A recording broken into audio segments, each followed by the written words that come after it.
Welcome back to the Jank Factory, and I have 18 more Throne of Eldraine spoilers for you here.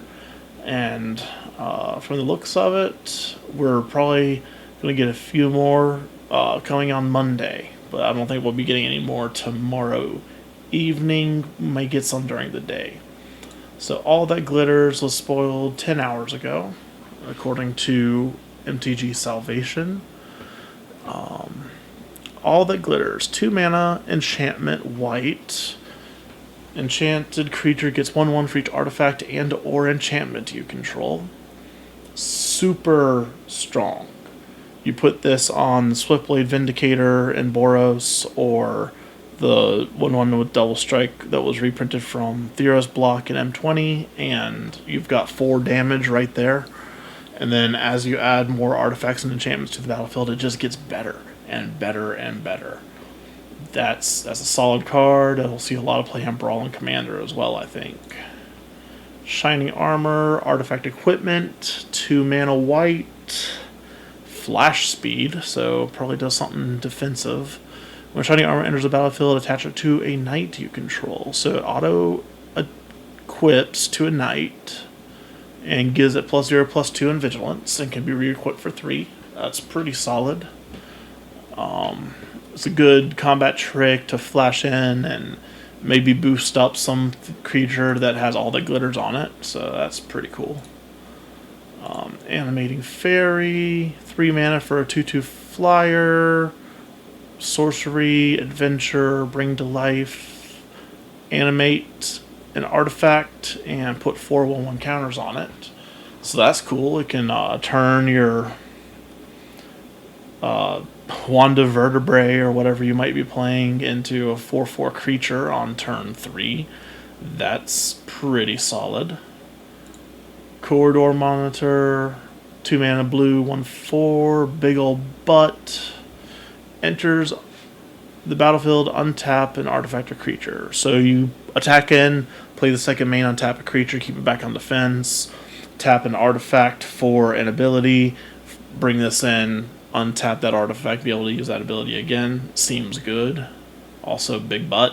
Big Butt is good as a 2 mana, and it can still attack in for 1, which we should not discount at all.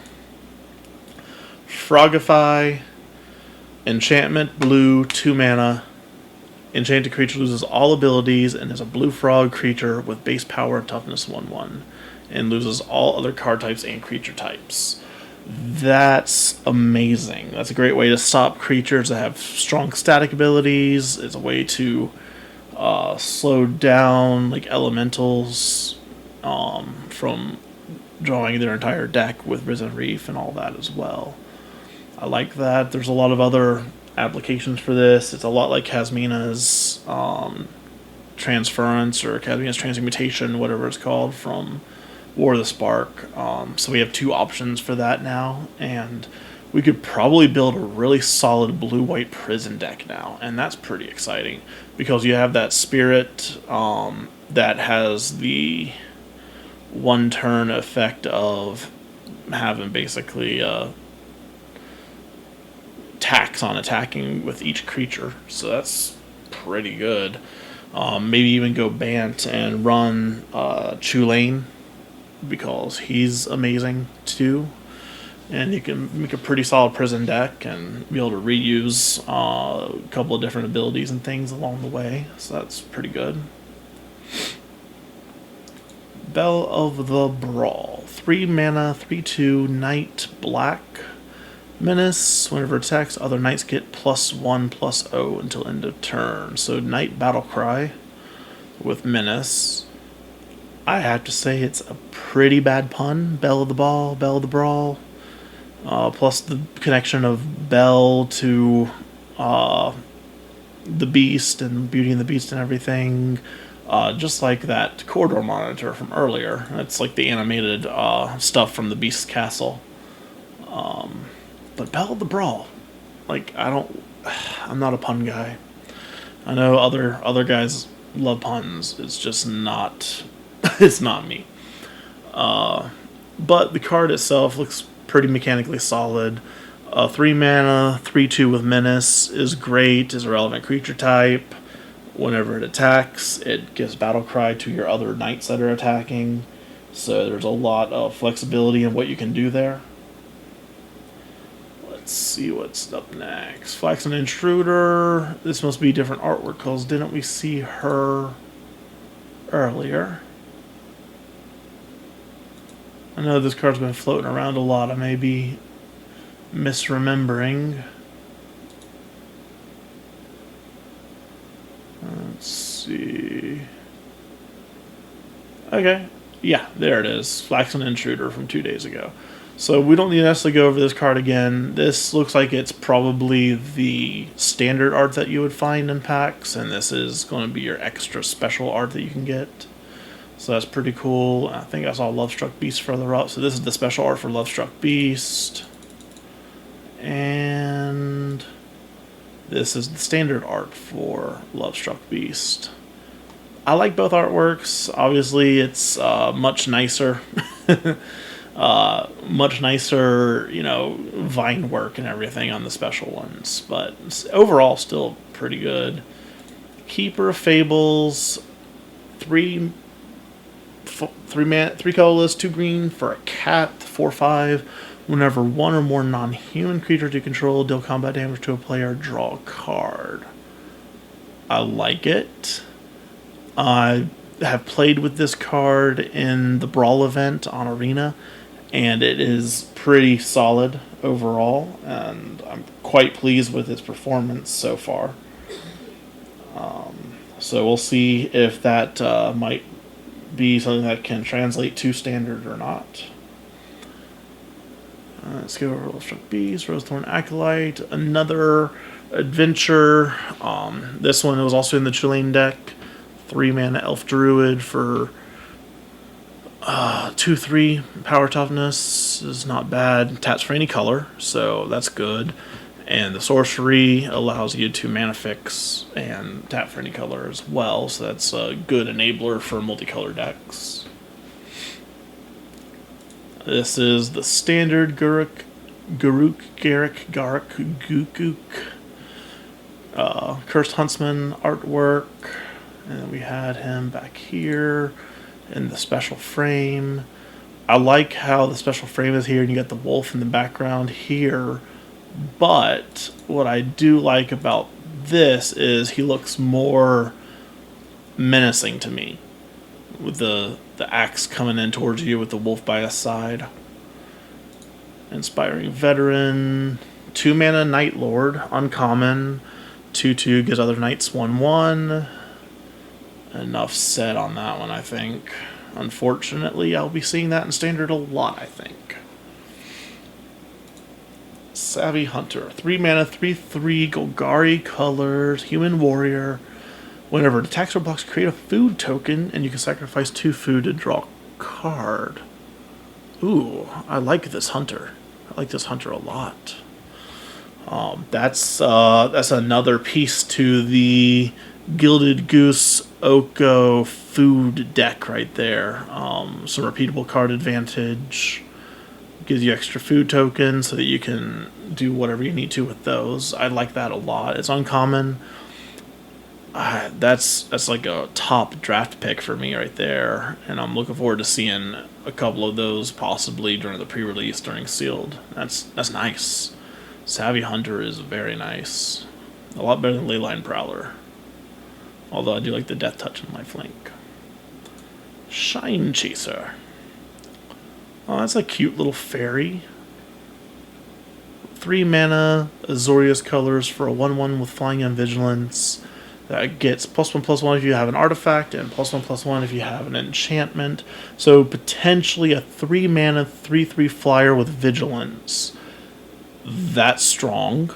That's very strong. I can see the flyer decks wanting to run that. I can see that being a solid card to kind of keep up with some pace and like a mid-range deck, maybe even a control deck finisher. Steelclaw Lance, Rakdos. Equipped creature gets +2/+2. Equips a knight for 1 less mana. Equips to a regular creature for 3 mana. Honestly, not terribly impressed with this. Equipping for 1 mana is really good for a knight, though, so that's pretty good. You can turn 1, drop the Vampire Knight from M20. Turn 2, drop this guy right here. Turn 3, you can equip that to him and swing in for 3.